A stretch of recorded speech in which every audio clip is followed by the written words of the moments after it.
रे मस्ती तारा लोग के बड़ा खतियान तारा लोग बटोर के ले आई रहलू हालो जतन से।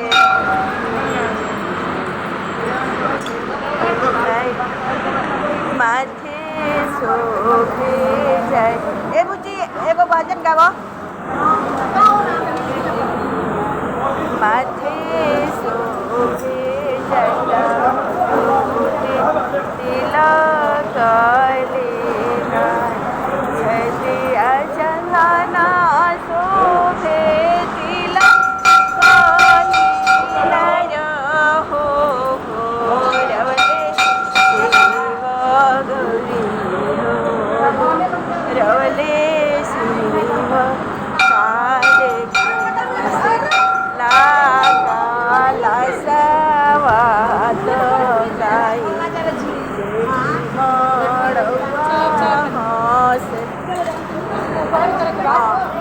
एका देखी हंसे ले महादेव हमारे गौरी दीप देखी हंसे लाला सवाद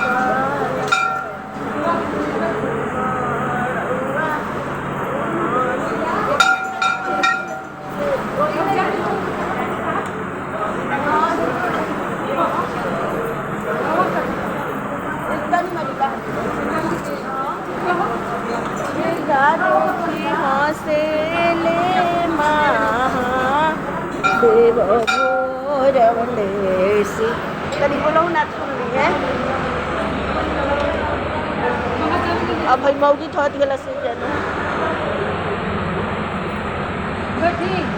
बैठो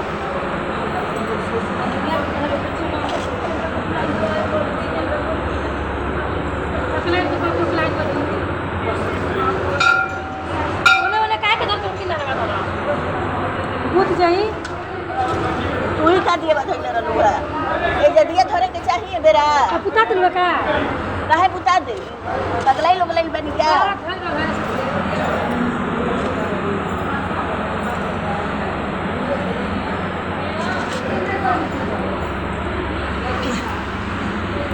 जय प्रभु कथा एकादशी व्रत कथा।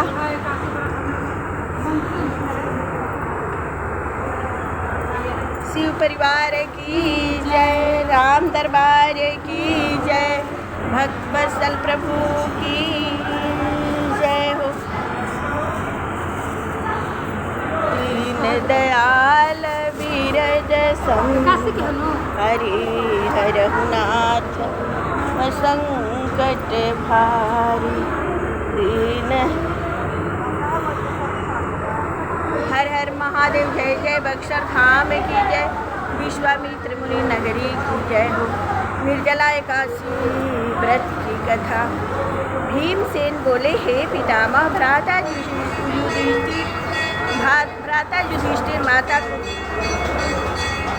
युधिष्ठिर माता कुंती द्रौपदी अर्जुन नकुल सहदेव आज एकादशी के दिन व्रत करते हैं और मुझसे एकादशी के दिन अन्न खाने को मना करते हैं।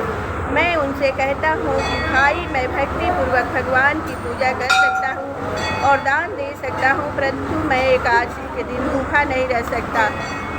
इस पर व्यास जी बोले हे भीमसेन यदि तुम नरक को बुरा और स्वर्ग को अच्छा मानते हो तो प्रत्येक मास की दोनों एकादशियों को अन्न न खाया करो। इस पर भीमसेन बोले हे पितामह आपसे प्रथम कह चुका हूँ कि मैं एक दिन के एक समय भी भोजन किए बिना नहीं रह सकता। फिर मेरे लिए पूरे दिन का उपवास करना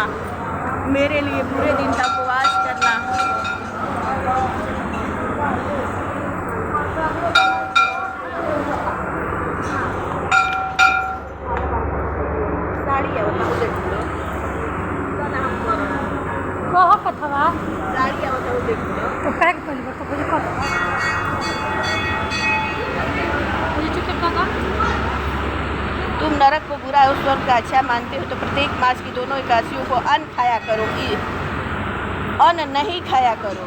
इस पर भीमसेन बोले, हे पितामह, आपसे प्रथम कह चुका हूँ कि मैं एक दिन एक समय भी भोजन किए बिना नहीं रह सकता, फिर मेरे लिए पूरे दिन का उपवास करना तो कठिन है। मेरे पेट में अग्नि का वास है, जो अधिक अन्न खाने पर शांति होती है, और मैं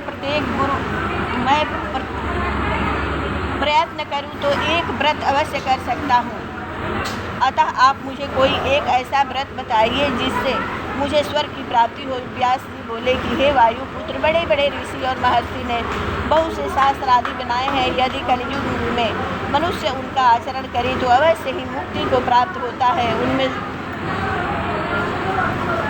उनमें धन बहुत खर्च होता है। उनमें से जो पुराणों का सार है उसे कहता हूँ कि मनुष्य को दोनों पक्षों की एकादशियों का व्रत करना चाहिए, इससे उन्हें स्वर्ग की प्राप्ति होती है। व्यास जी बोले, हे भीमसेन, कृष्ण और मिथुन संक्रांति के मध्य में ज्येष्ठ मास की शुक्ल पक्ष की एकादशी होती है, उसका निर्जला व्रत करना चाहिए।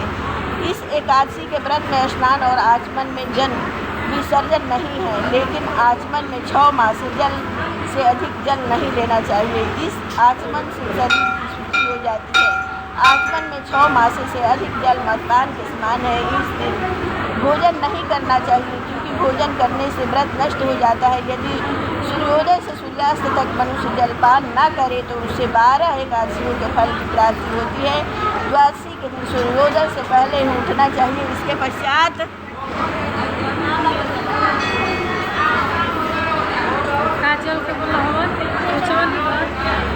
भूखे ब्राह्मण को भोजन कराना चाहिए, तत्पश्चात स्वयं भोजन करना चाहिए। इसका फल 1 वर्ष संपूर्ण एकादशियों के फल के बराबर है।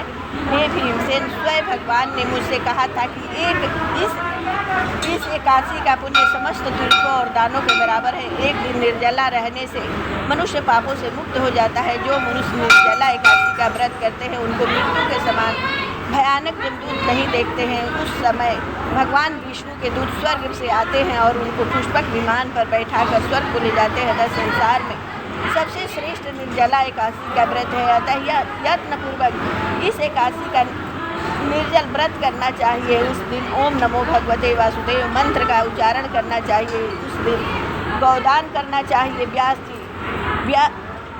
देव जी के ऐसे वचन सुनकर उसने निर्जला व्रत किया। इस एकादशी को भीमसेन या पांडव एकादशी भी कहते हैं। निर्जला व्रत करने से पहले भगवान की पूजा करनी चाहिए और उनसे विनय करनी चाहिए कि हे भगवान, आज मैं निर्जला व्रत करता हूँ, इससे दूसरे दिन भोजन करूँगा। मैं इस व्रत को श्रद्धापूर्वक करूँगा, इससे मेरे सब पाप नष्ट हो जाएं। इस दिन एक बड़े वस्त्र से ढककर स्वर्ण सहित दान करना चाहिए। जो मनुष्य इस व्रत का प्रहर में स्नान तप आदि करते हैं उनको करोड़ों फल स्वर्ग दान फल मिलता है। जो मनुष्य इस दिन यज्ञ होम आदि करते हैं उनका फल वर्णन नहीं हो सकता। इस निर्जला एकादशी के व्रत से मनुष्य विष्णु लोक को जाता है। जो मनुष्य इस दिन अन्न खाते हैं उसे चंडाल समझना चाहिए, वे अनंत नरक में जाते हैं। ब्रह्म हत्यारे, मदपान करने वाले, चोरी करने वाले, गुरु से द्वेष करने वाले, असत्य बोलने वाले इस व्रत को करने से स्वर्ग को जाते हैं। हे कुंती, जो पुरुष या स्त्री इस व्रत को श्रद्धापूर्वक करते हैं उनके निश्चित कर्तव्य है उन्हें सर्वप्रथम विष्णु भगवान की पूजा करनी चाहिए, तत्पश्चात गौदान करना चाहिए। उस दिन ब्राह्मणों को दक्षिणा मिष्ठान आदि देना चाहिए। निर्जला के दिन अन्न वस्त्र छत्र उपहार आदि दान देना चाहिए। जो मनुष्य इस कथा को प्रेम पूर्वक सुनते हैं पढ़ते हैं उनको स्वर्ग की प्राप्ति होती है। प्रेम से बोलिए भगवान विष्णु की जय हो। जय जय काशी व्रत की। ओम जय जगदीश हरे, स्वामी जय जगदीश हरे। भक्त जनों के संकट, भक्त जन के संकट क्षण में दूर करे। ओम जय जगदीश हरे। जो धावे फल पावे, दुख बिन से मन का, स्वामी दुख बिन से मन का। सुख संपत्ति घर आवे, कष्ट मिटे तन का। ओम जय जगदीश। मात पिता तुम मेरे, शरण गहूँ किसकी।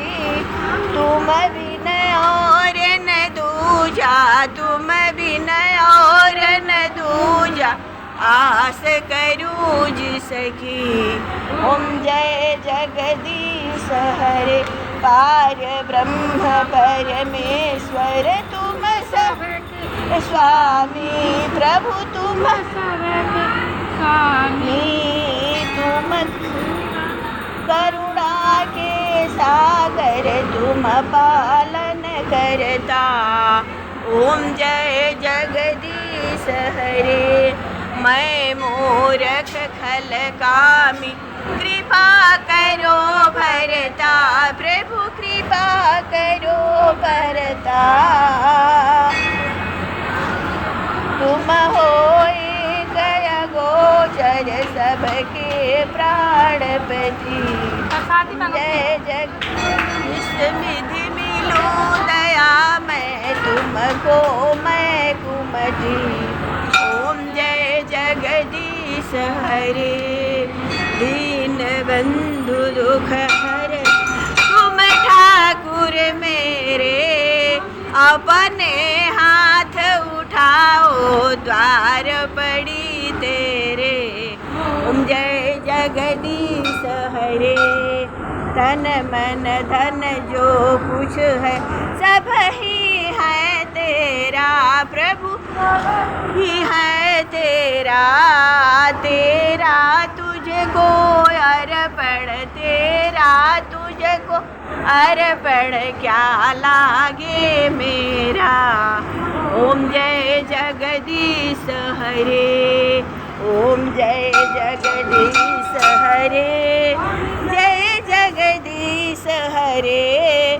भक्त जनों के संकट, दास जनों के संकट क्षण में दूर करो। ओम जय जगदीश हरे, जय जगदीश हरे, स्वामी जय जगदीश। छोटा वाले ला बहिनी हरी, जय जगदीश हरे, जय प्रभु। कर्पूर गौरम करुणावतारम, संसार सारम भुजगेन्द्रहारम, सदा वसन्तं हृदयारविन्दे, भवं भवानी सत्तं नमामि। नमः शिवाय, ओम नमः शिवाय, पार्वती पते नमः शिवाय, हर हर महादेव। परिवार की जय, राम दरबार की जय, भक्तवत्सल प्रभु की जय, जय जय मंगलमय स्वामी।